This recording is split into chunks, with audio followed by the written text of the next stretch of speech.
So let's start with Dirk. Thank you. It's Dirk Freytag. We founded a company called Content Pass about a year ago, and we decided to go off data. So we started with ad block detection. We wanted to help publishers to get rid of the ad blocking elements, and we've found out that there's no big reasons to do so. But as in the European Union, there's a lot of new privacy regulations coming out, we are wondering if it may make sense that consumers have a chance to not share their data and then pay for it, but consume media. Thanks. Steffen? Yeah, my name is Steffen Wachenfeld. I'm CPO at Ocon. And Ocon is in the mobile advertising business, so we have an engine that assigns the right advertisement to the right user at the right time. And yeah, our data challenge is mostly about processing a lot of events per second. And yeah, maybe that's enough. We can continue later. Ionut, Cioboratu, CEO of PubNative. We are a mobile SSP, so we help mobile app developers and mobile publishers to generate revenues through advertising. Martin? Yeah. So my name is Martin Kalsch. I'm the CTO of Remerge. We're an in-app only retargeting company. And I'm more or less in charge of the whole architecture and infrastructure, everything tech at Remerge. And maybe a bit about Remerge, we also process a lot of data. You mentioned a couple of requests per second. We have like 1.5 million per second. It's quite a lot of data. So I can probably talk a bit about what we do with that. Yeah, sounds good. Before we dive right into the ad blocking topic, I would like to see from the audience and also from the panel who uses an ad blocker here. Okay, that seems quite a lot of people. There's quite some statistics about the ad blocking usage. Maybe Dirk, you want to tell us a bit about the US and Europe. Where do we stand in terms of? Sure. So as we started as an ad blocking detection company, we see about 900 million page impressions per week that we detect. In Europe, I would say the average on desktop is 28, 29%. As higher you go into technology relevant sites, as higher it goes. So if you look at Heise, for example, they are at 78% ad blocking on the desktop side. And it's quite similar, or it's nearly the same in entire Europe. There's some disadvantages. Poland is a little bit ahead of Germany. And the UK, interesting enough, a little bit below that. What we see is that in mobile, there is no ad blocking. So ad blocking is about 2% in Europe. What we see as well is that there was a significant shift from the perception. Adblock Plus is still the major ad blocking element in Europe. If I look into that data, I would say that they are about 50 plus 52% of share. And that the second is already the guys from uBlock Origin and a lot of others. Sometimes the uBlock guys are not detected because they detect already the Google Tag Manager, and so they block that element. And so if you check if an ad is delivered after the Google Tag Manager has been called, there is no information because it was never called. So when we went to some sites and changed the perception and changed the way of gathering the data, they were surprised that their ad blocking quote went up by 10%. Oh, okay, interesting. What about the reasons for ad blockers? What do you think are the most prevalent reasons why it actually grew so much in recent years? Who wants to take this one? It can take any user probably from the audience. No, yeah.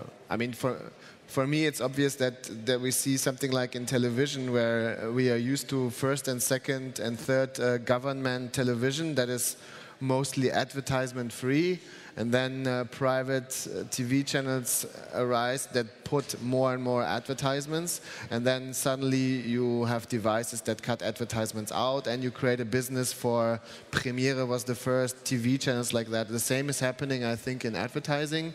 So at first you had plain web pages without any advertisement at all, then you had some specific advertisement, and now you have a lot of areas in the internet that are just overloaded with advertisements, and of course users don't want it. So any mean to suppress that is legit. Might bring some dangers. I don't know if that's also a topic later, but yeah, I think that's for me the clear market need that all the ad blockers serve to protect the users from this overwhelming amount of ads.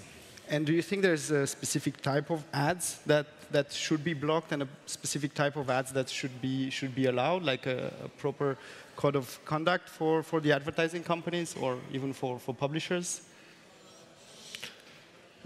Well, that's a difficult question, yeah. So personally, as a user, I would like a limit, like a recency or like an amount of ads that I see, a maximum. And of course, I don't want blocking ads, pop-ups in my face, redirects, automatically opening tabs in the background, like all this I don't want. And at the same time, publishers of content or videos or games, they don't want to give stuff away for free. So that's the conflict of interest here. And so I think that's where you're starting with a payment model, and where the market is moving towards like a Spotify or Premiere or whatever approach to try to give advertisement-free spaces for money. So I think we agree that in the end, premium content, quality content requires investment, which needs to be paid out somehow through a business model. Most of the times that's through advertising. Like if you look at the biggest internet companies, right? Facebook, Google. I'm not sure how many of you are bothered by the native ads in the Facebook feed or from the search ads in the Google search page. So what should publishers do you think, to more or less balance between the user experience and the advertising experience? Me again? Well, I can go with Martin this time. Please.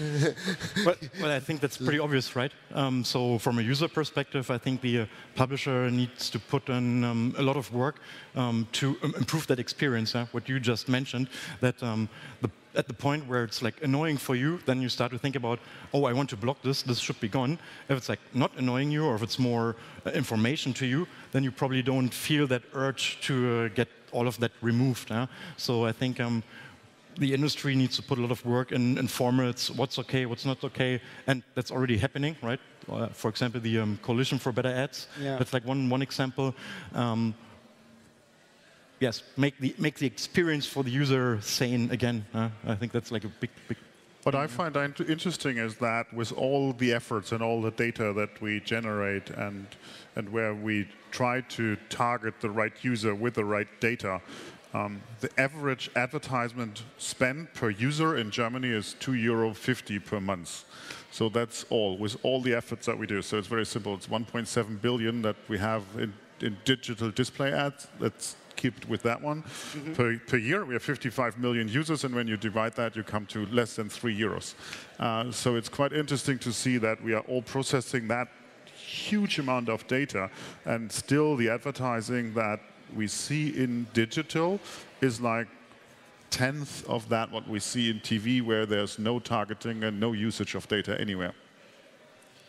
Yeah, I think one of the reasons for that is that programmatic or digital advertising offers the granularity of targeting, so you don't need to overspend to more or less catch the big whales or the consumers that you want to target. So I think that's actually true, and I think in that particular scenario, ad blocking does put an interesting problem by, from already a small amount, blocking another 20%, 40%, well, depending if we're looking at Germany or the US. And there's even more to that. Actually, there are a few players who work against, let's say, advertising revenues or towards blocking that, one of them being Apple. So recently they've launched iOS 11 with intelligent tracking prevention, which further blocks advertising from being tracked or tracking from happening in the web pages. Maybe Martin, you want to take this one as well? Yeah, so I think I'm not sure how familiar with the whole technology behind advertising in the browser. For a long time, it used to rely on third-party cookies. A while ago, especially on the mobile devices on iOS, that was disabled, and the new intelligent tracking prevention from Apple is like sits on top of that, and it disallows like even more things that happen. So, who's going to hit hard by that are all the retargeters, because you need to interact with the web page of the company that wants to retarget you within a 24-hour window, and if you're after that window, like all the cookies from that advertiser are going to be blocked and deleted. So that's a big problem for these retargeting companies, I would say. But from a user perspective, it's actually great, because you will not see like the same shoe follow you for weeks from like web page to web page to web page.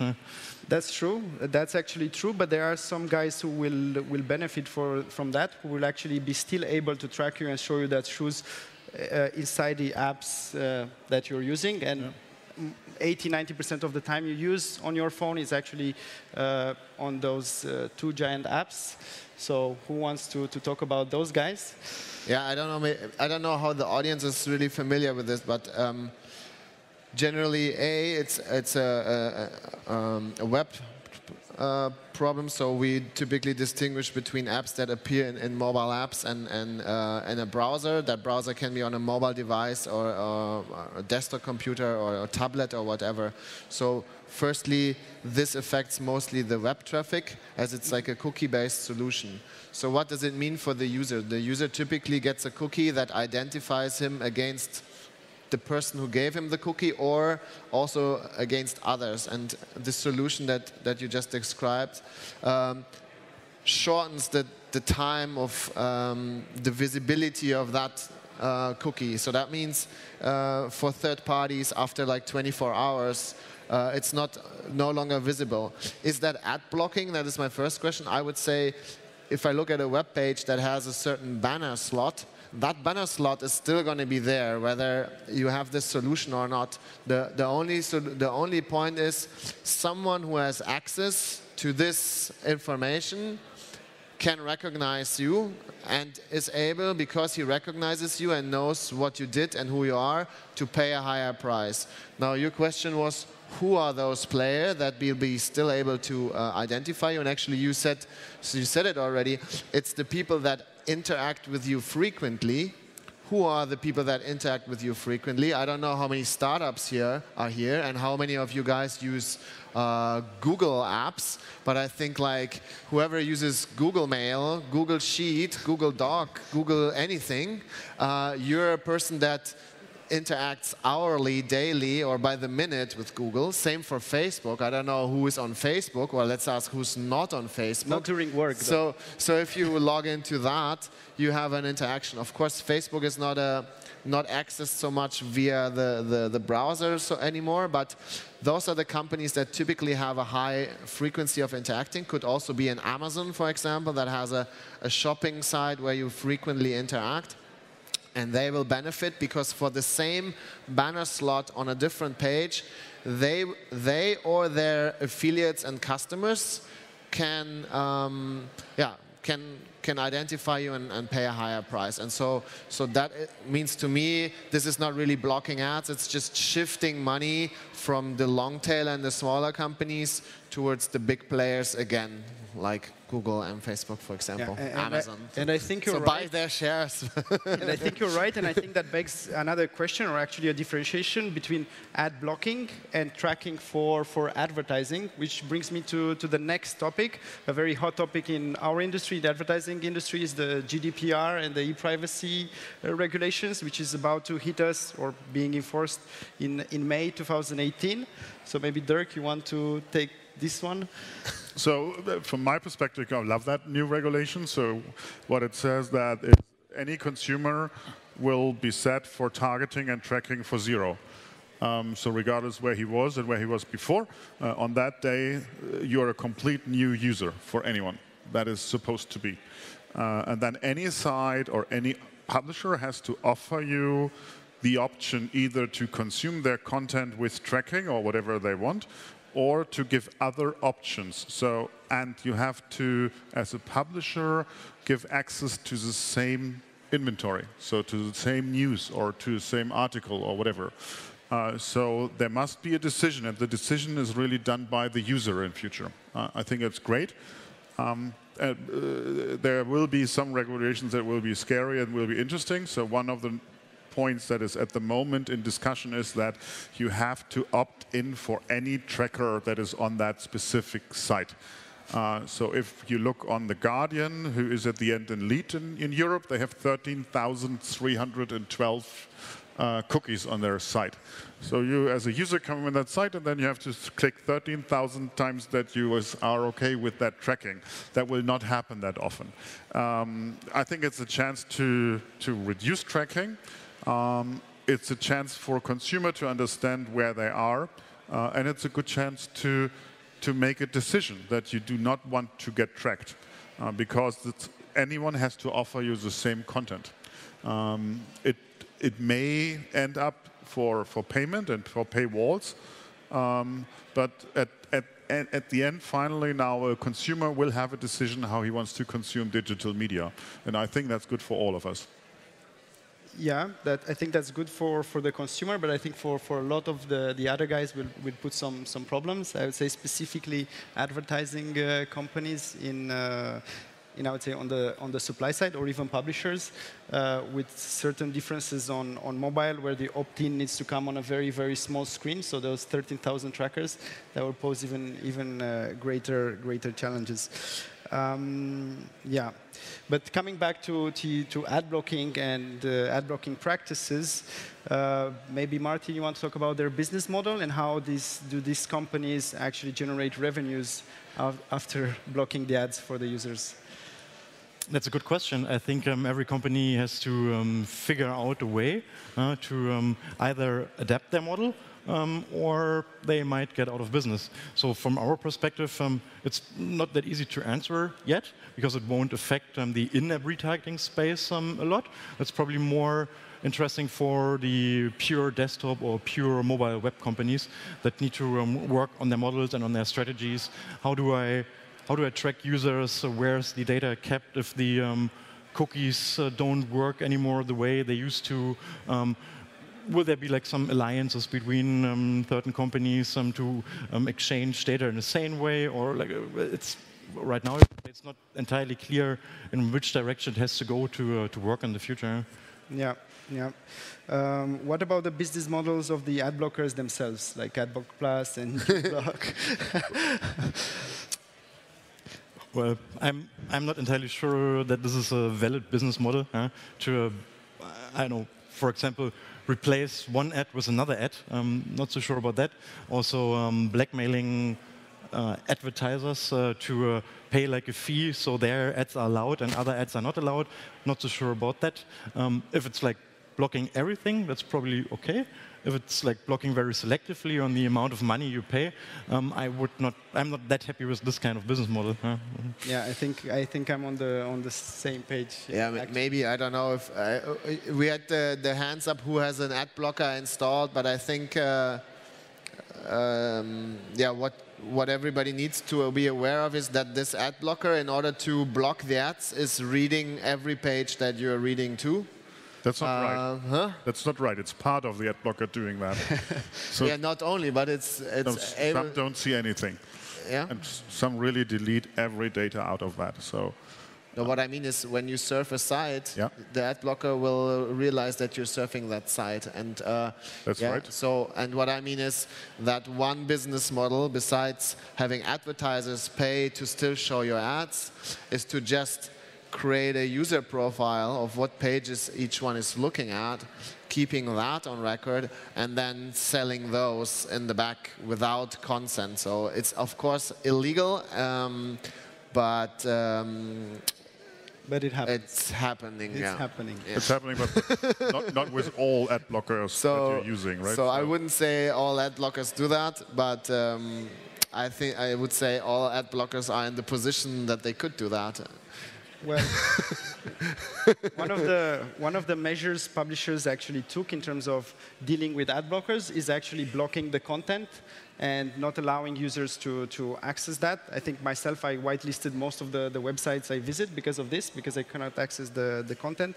Maybe Dirk, you want to further on this practice, or what's your opinion and take, and also, well, your company's perspective on this? So again, considering publishers are not monetizing. In May next year, they have an option that you have to get some offers that you can consume content, even if you use Adblocker. So that will be interesting what the offer will be, because all publishers are still not clear what they want.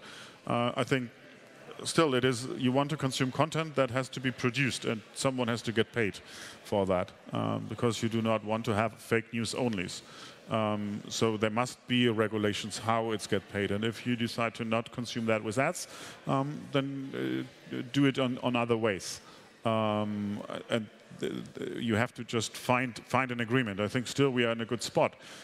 We all talk about shared economy. We all talk about that we know what we want to do, that we want to have information about anything that we do, not only in the web but anywhere. And so at the moment, the web, as it's the most modern thing, is the most silent thing. And that can't be for a long time, because whenever you are on the site, you get like trackers, and you can see with companies you've never heard about, you never agreed in, or you just feel that you never agreed in. And I think that has to be changed, and so that change is good for not for the companies that are working here at the moment, but I think for the entire audience, and I think that is where we are now at the point to make a change. The ad industry has earned a lot of money with interesting business models, let's say it that way. So I think we have overdone a lot of things. So there were a lot of lotteries and whatever, and that shouldn't be in future. We want to have that in the normal life, and so we have to have it in the web life as well. Okay, that was the last question from my list. I do have one more that I think probably will be even more interesting to the audience here. Considering we all work in advertising and we all process a lot of data, maybe we can talk about the challenges we face in terms of processing these huge amounts of data, or actually writing the algorithms to serve the right advertising to the right person. Yeah. Yeah, I think we're in a similar situation. Yours might be even better or worse, depending on how you look at it, than ours. I think we have 500 million events per second, or users, and that's quite a lot. And like, I don't know who's in the German health system and had to go to the doctor. Like a couple of years ago, we had this 10 euro fee that you have to pay for the doctor. And then the procedure to what happens to these 10 euros, it was so complicated that at the end of the day, for each one paying 10 euros, the whole system lost about 20 euros by the bureaucracy that created. And so I feel sometimes reminded when I hear about some solutions, like what for a system that processes billions of users per second and tries to make a decision. Like for a single user, I have like 1,000 possible advertisements to show him. So which one do I show? So first of all, I want to show what is the most relevant. But if before I can start, I have to go through some checklist to see if that advertisement comes from someone that he has opted in via that page and something, so that the technology required to implement that is going to be probably as expensive as the infrastructure itself, and so might easily, I don't know what an estimate is, but 20, 50, 100% of cost increase just to perform additional checks. And you have to do that in like a billion times per second, all the time. And yeah, so I think that is as a technical person, when I hear that, I'm like, okay, yeah, sure, like no problem. We can we will check all the, the subscriptions. Preferably they are not even with me, but some server. I have to make a connection for each user to a different server to ask if that user is a subscriber or not. And so I think that is what the system needs to figure out. And again, I think the problem here with the, like when you say 30,000 cookies, the easiest would be, of course, you have just one provider still, like a central thing. But those central things will not be state-owned or government-owned, but typically they will be, again, in the hand of the very few big players. So if there's a central retargeting repository or subscription, it's oftentimes then that those are with, again, the Googles of this world. And so that's my perspective on it. Martin? Data challenges. I mean, they're similar, I suppose, but yeah. I mean, you're right. You want to really make sure that you adhere to every single rule that is set by law or by your customers or by your terms and conditions. It takes a lot of effort, especially at scale.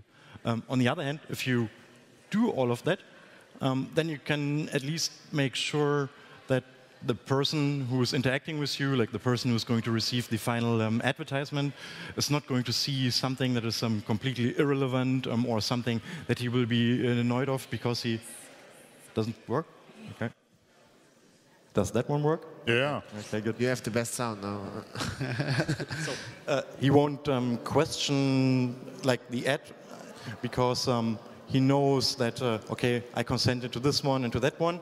And if he sees something where he's questioning himself, why do I see that? Where is it coming from? And that usually leads to like him being more suspicious and him being like less trusting in what the whole industry does. So I think it's good to do all of these things.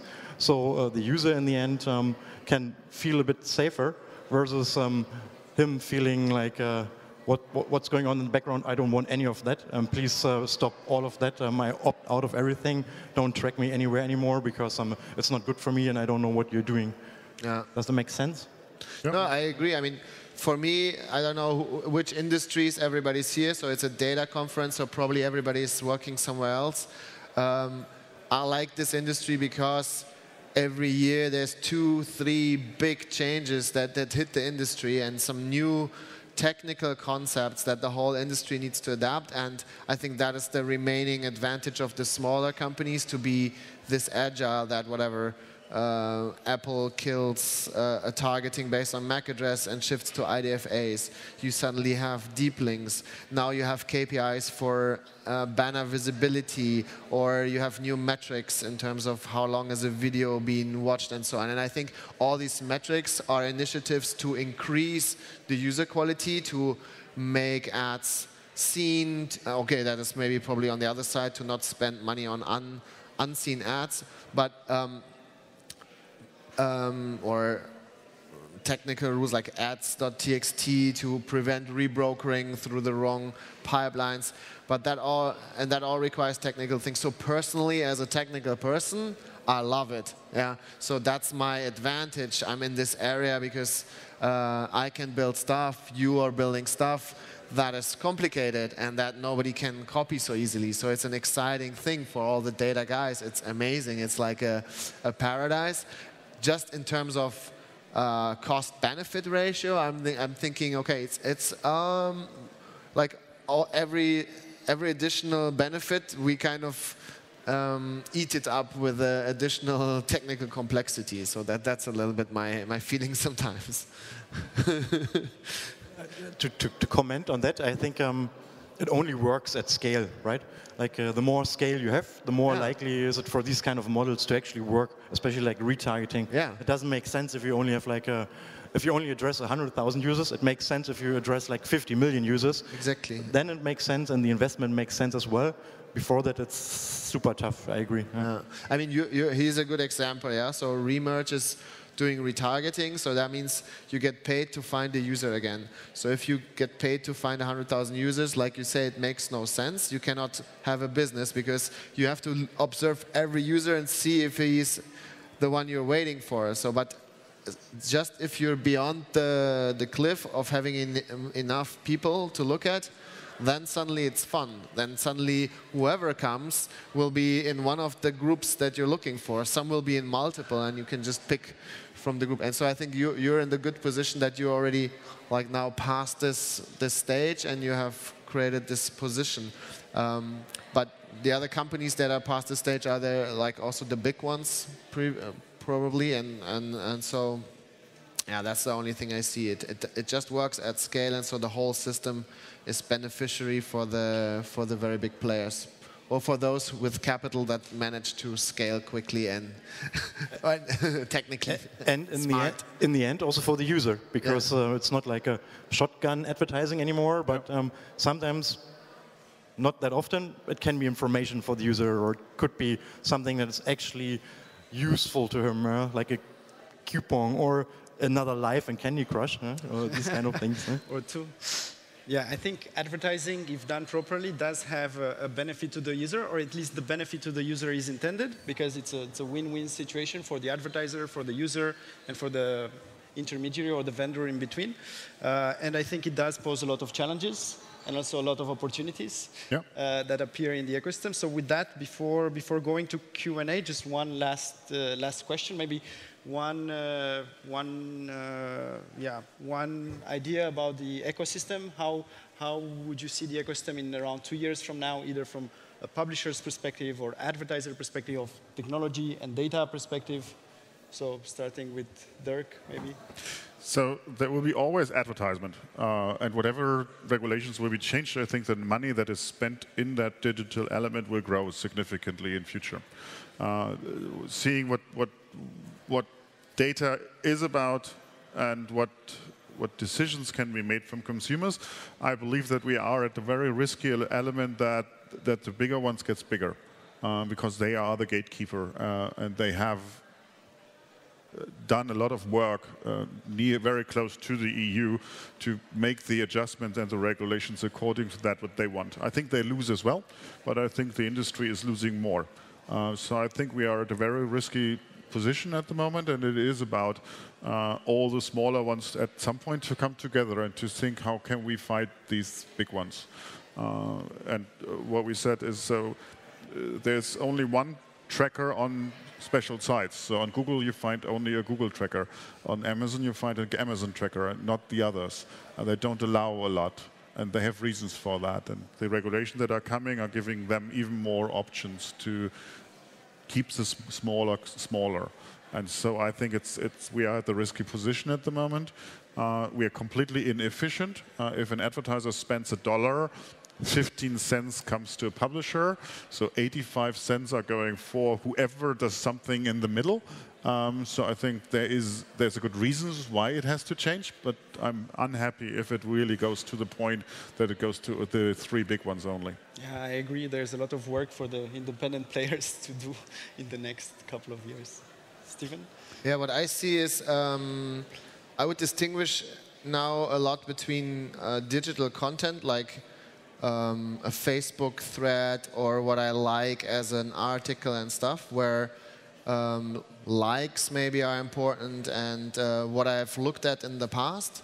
So it's just my looking at behavior, and that is currently in form of data. If we talk about the data that is exchanged and sold, we're looking at the information if someone looked at something. So that is whatever, a cookie information or an IDFA or a Google advertisement ID. So I know, okay, someone was on that page. And that's still annoying. It's not annoying if it's for content, because then I will get whatever is more relevant. But for products, it's annoying, because I am looking for a new washing machine. I buy the new washing machine, and for 3 weeks, even though I bought it yesterday, I get still the advertisement. So I think for physical goods or for things that actually can be purchased, there's not only the looking at, but also a point in time where is the purchase point. The people that own the information about the actually action, like a purchase, they will benefit, and there will be a second ecosystem on top of the information of what I looked at, for an exchange of information what I actually bought. It allows me to stop advertising for what I already bought, and secondly, it will allow me to, from the 10 things I looked at, really know which of the 10 things I actually bought in the end. And of course, one of the big winners in that game is going to be Amazon again, because they have a very good visibility of what we buy. And so, yeah, again, I would buy shares. That's all we can do. That's a good advice for the next 2 years. Some countries should buy some shares. Martin? Yeah, maybe a couple of things. I think the GDPR for the EU will change a lot of things for third-party data providers. So they will have a very tough time. Let's see what's going to happen in that space. That's going to be exciting. I also think that the big players will get bigger due to all of these things. Also due to what Apple introduced, that helps more or less only them. So that's a bit sad to see. What else? Yeah, I think that's fair enough. Maybe now we can go to Q&A. I think we have very little. Maybe one point. I think the industry has to come up with a solution after the cookie. Yeah. So this is something after cookie that's worked on, but I think it's not there yet. There are a couple of things that some people do that are based on statistical models. Some look for like a deterministic identifier that is also provided by the browser. Let's see, this is also going to be interesting in which direction it's going to develop. Yeah, I think the user identity challenge will definitely need to be solved in the next 2 years, and not necessarily with a PII kind of identifier, personal identity. User versus device and browser, right? Yeah. Okay, let's go to Q&A now. Are there any questions? Oh, let's start there. I'd like to know. I'm a computer scientist, and I'm thinking, with all the opportunities you had with your knowledge, how did you end up doing this? Can you repeat it? The point is, how does someone end up choosing to do your job? I mean, I don't know a better way to say this, but you're basically tracking people to annoy them with ads. How do you get to do that? That's a very fair question. I think also a valid one that we probably hear quite a lot. Me also being more a computer scientist guy, I would say there's the technical part, and that's super interesting.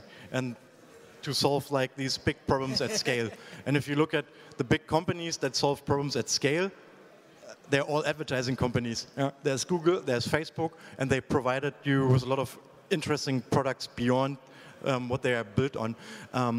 Having said that, how did I end up there? We tried a couple of other things before, but we never earned any money with that. So we built like a platform for artists to sell and buy fine arts. We didn't earn any money. We tried a couple of other things, and at some point we ended up in the advertising space. So maybe that's the more funny answer to that one. No?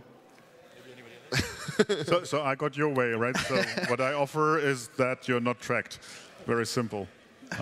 Just pay for it, and then there's no tracking. Yeah, I don't know if you understand. He's really against advertising. So he will just make you pay every month, and then you will have no advertisement anymore.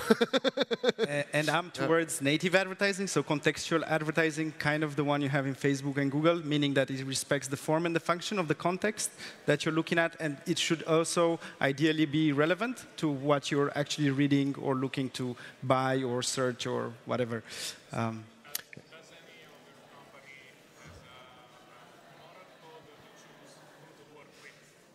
Sorry? It was maybe the microphone.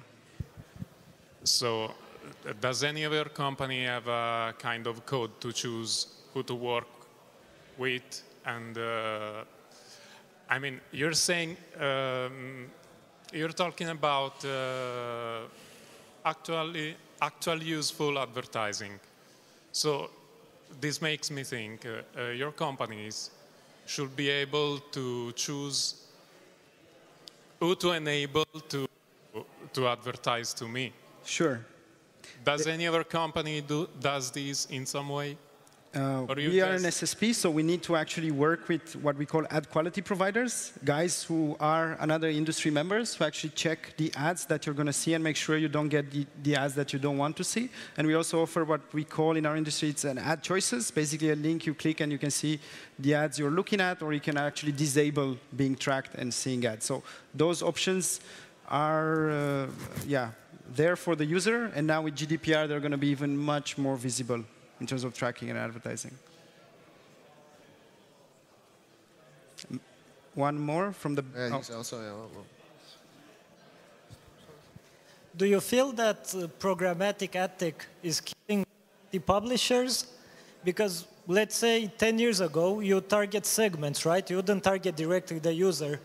If you were Heineken, and you wanted to make an ad for your beer, you'd go to ESPN and show an ad there. Now, because you have all this information about the user, you don't need to go to ESPN anymore. You can go to shittyfakenewswebsite.com and target the user directly there, because the SSP is going to load it. You're going to detect that, okay, this is a beer drinker, right? And you can show the ad for a very low price, because, of course, the fake news website is not going to spend as much money as New York Times for its content.